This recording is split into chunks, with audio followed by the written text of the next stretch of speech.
So hello, what's up mga ka-lifestyle? Magandang araw sa ating lahat. So for today's video mga ka-lifestyle, let's talk about online lending application. Let's talk about 5 legit na online lending application. Since napakaraming mga nagtatanong nung kakaumpisa ko pa lang sa pagbablog about Ola, marami nang nagtatanong ng ganitong klaseng mga tanong, no? Yung mga legit, ano ba yung mga legit, no? Actually mga ka-lifestyle, meron kahit pa paano merong ilang mga online lending application na legit, no in particular order yung babanggitin ko na mga online lending application, pero disclaimer po muna, based to doon sa research ko, based to doon sa mga nababasa kong mga comment sa mga videos natin, kino-comment nila yung mga legit na mga online lending application. Then, nire-research ko din, pinag-aaralan ko ng mabuti. So, kung napunta ka, napanood mo tong video na to, and hindi ka sumasang-ayon sa akin, it's your opinion. Ito, base lang to sa akin, no? No particular order. So, lahat ng babanggitin ko is guarantee online lending application. So kung meron kayong mga napansing binanggit ko na hindi Ola, of course malaya kayong mag-comment, no? Kasi nasa democratic country tayo, so handa tayong tumanggap ng mga negative comments. And then lilinawin ko lang again sa inyo mga ka-lifestyle, I'm not a legal counsel, wala akong katayuan sa gobyerno, and hindi ako pulis, wala. So isa lang akong ordinaryong mamamayan na once na nabiktima at na-involved na rin sa ganitong klase mga online lending application, no? So unang-una sa listahan mga ka-lifestyle, hindi na natin papatagalin to. Unang-una sa listahan, syempre of course, I have a list here, no? Unang-una sa listahan, of course, yung GLoan. So sa mga hindi nakakaalam, itong si GLoan is product ni GCash, no? Product to ni GCash. So kung lagi mo ginagamit yung GCash mo, malamang ma-unlock mo tong loan na to, no? Again, product to ni GCash, makita mo lang to sa GCash app, no? Pag lagi mo ginagamit, of course ma-unlock tong part na to ng GCash. So yung kinaganda dito mga ka-lifestyle is yung interest nito is 1.59 to 6.57 monthly, no? Monthly yung interest nito. Imagine, sobrang liit lang. Then yung annual niya of course umaabot ng 19% to 78, no?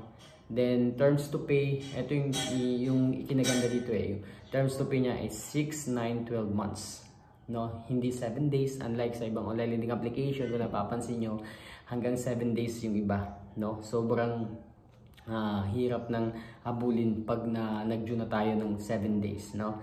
Unlike sa GLoan, sobrang madali lang talagang i-cover up yung mga penalties, service fee, na then yung interest rate sobrang baba lang, no? Then pangalawa sa listahan, of course, ito, marami talagang nagpapa-remind sa akin, marami nagsasabi na itong si Bill Ace, alam ko familiar kayo dito.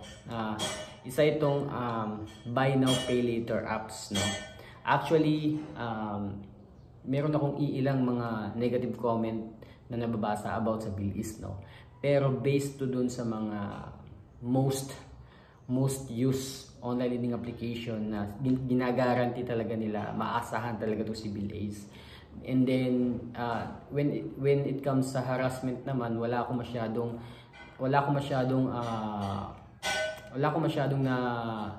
nakukuhang feedback about sa ano na to, sa apps na to, sa Ola na to. And then yun nga lang, yung interest nito is 4 to 6% monthly. So maganda rin to kasi dati si Bill is buy now pay later lang talaga. Now kung lagi mo itong ginagamit, ma-unlock mo rin yung cash loan nito. Meron na siyang cash loan actually. So yung cash loan nito is 4% to 6% monthly, no? So yun, maganda to. Maganda rin tong Bill is kasi proven and tested na maraming gumagamit nito, no? Marami talagang gumagamit nito. And the next sa list is yung Atome. So alam ko yung iba hindi familiar dito, no? So yung Atome is buy now pay later din na apps to. So upon my searching, upon my yun analyzing this kind of apps, actually kagabi ko pa lang to pinag-aralan, ano. So si Atome, wala siya masyadong negative feedback sa kanyang mga kliyente, sa kanyang mga customer, no? So maganda tong buy now pay later na to. Gaya ng Bill Ace, tumataas din yung credit limit nito, no? Actually 3,000 minimum, no? 3 to 6,000. So marami ka nang mabibili ng ganyan, ano. So gaya ni Bill Ace, meron din siyang cash loan. So again, pag lagi mo itong ginagamit, of course, pag lagi mo itong ginagamit, ma-unlock mo rin yung cash loan, no? Na of course 6% monthly or 72 yung annual. I mean, ano na talaga, yearly interest, no? So ang kinaganda ng Atome, unlike sa ibang online lending application, yung due nito, yung duration nito is 3 months, no? Unlike sa 7 days, 15 days, sobrang lapit lang, no? So that's why if kayo is nag-due na kayo, tapos lumagpas na, ang hirap nang habulin, no? So again, try nyo tong si Atome. I'm not forcing you, no? Sinasabi ko lang yung mga online lending application na legit sa karamihan. Okay, legit sa karamihan. And then sa akin, para sa akin, wala naman hindi ko naman ito nasubukan itong mga apps na to. Dati meron akong G-Loan, no? Na-unlock ko yung akin. Actually 6,000 lang yung ano ko, na-approve doon. So again, nasa sa inyo pa rin yan kung maniniwala kayo. And then kung magkakaproblema kayo, nasa sa inyo pa rin yan. So mas maganda po talaga maayos yung settlement natin sa mga online lending application para magaan sa kalooban. Yun yung pinakamagandang solusyon. And then pang-apat po sa listahan is yung Rebi. So Rebi Credit. So yung Rebi Credit, product po siya ni CIMB, no? Na makikita rin natin sa GCash. So once again, gaya ng ibang mga buy now pay later, meron din siyang cash loan. So once ma-unlock mo rin din ito if lagi mo ginagamit itong si Rebi, no? So yung interest niya of course is 30% to 60%. Pero 6 to 12 months, no? 6 to 12 months. So yung nakalagay pa dito, the more you use to get more credit line you get.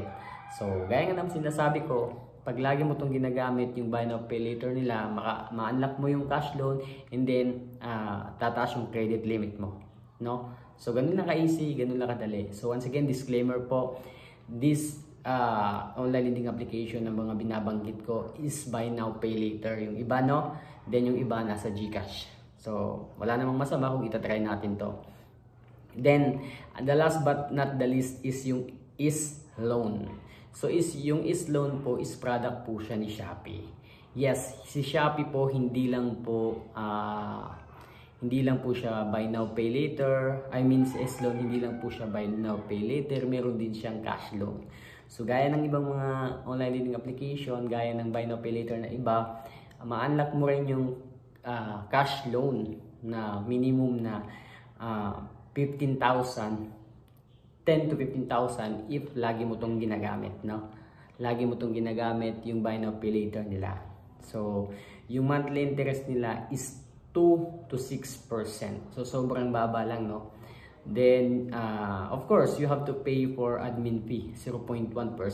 Kasi yung iba admin fee pa lang, ibang online lending application like ni Digido, yung admin fee pa lang, yung hidden charges ang laki na kagad, no? Halimbawa na lang si Panpera, no? Si Panpera, umutang ka ng 2,000, babayaran mo, I mean umutang ka ng 2,000, yung mapupunta sa iyo is 1,2 lang, no? Babayaran mo 2,000. So yung 800 pesos, yun yung admin fee or yun yung processing fee na kinukuha nila, na kadalasan tinatago lang nila na matatawag nating hidden charges. So I hope naintindihan nyo ako. Again, sa lahat po ng mga tumatangkilik sa mga buy now pay later, I'm not here para sabihin na siraan. So itong mga pinagsasabi ko, itong top 5 online lending application na buy pay now later is based on my research, based on those people na nag-comment sa mga videos natin na ito ganito, kesyo ganyan. So sila, ito yung mga online lending application na wala masyadong negative comment, wala masyadong mga reklamo, no? So again, sa lahat po ng mga may problema sa online lending application, particular na talaga yung mga naka-loan sa 7 days lang na mga online lending application na duration, wag po kayong mawala ng pag-asa, no? Gaya nga ng paulit-ulit kong sinasabi, lahat ng problema is dumadaan lang yan. So of course, all we have to do is face the reality na nandyan na yan, no? Again, sino-sino bang makakasolve ng problema natin kundi tayo lang. So harapin natin yan. Wala namang masama if pakiusapan natin. Kung madala ng pakiusap, mas maayos. So mas magaan kasi sa feeling if maayos yung settlement. Walang harassment, walang sikawang nangyayari. So yan lang mga ka-lifestyle. I hope meron kayong mga nalaman. Again, sa mga binasa ko, I mean sa mga shinare kong mga online lending application, halos lahat is buy now pay later apps, no? GLoan, Bill Ace, Atome, Rebi Credit is loan. So I know some of you here watching my videos are not familiar sa ibang mga buy now pay later apps na binabanggit ko. Actually, yung GLoan lang at saka yung Bill Ace yung nasubukan ko dito, no? Wala nang iba. And then again, sa lahat po ng mga solid subscribers natin na always nag-update, always nag-aabang kung ano na yung nagiging takbo ng online lending application. Stay focused lang kayo. Huwag po kayong papa-apekto sa mga nagbabanta sa paligid nyo, no? We have to face it. Okay, hanggang dyan lang po talaga yan sila. Huwag kayong basta-basta maniniwala sa mga, like for example, prolong, discount, promo. Huwag kayo basta-basta maniniwala sa mga ganong klaseng strategy.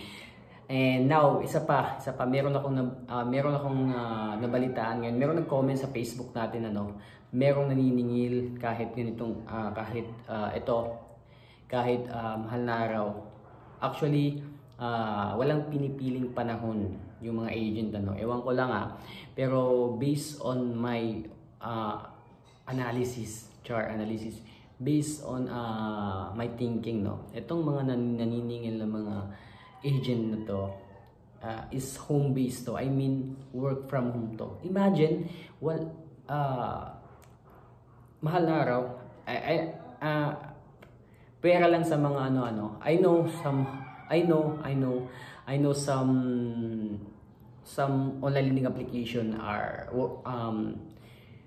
walang holiday, walang mahal na araw. Maybe siguro meron silang pasok. Pero pangit naman siguro maniningil ka ng mahal na araw. Pero anyways, alam naman talaga natin yung mga ugali ng online lending application, representative agent na tumatawag, So yun na yun nandyan na yan So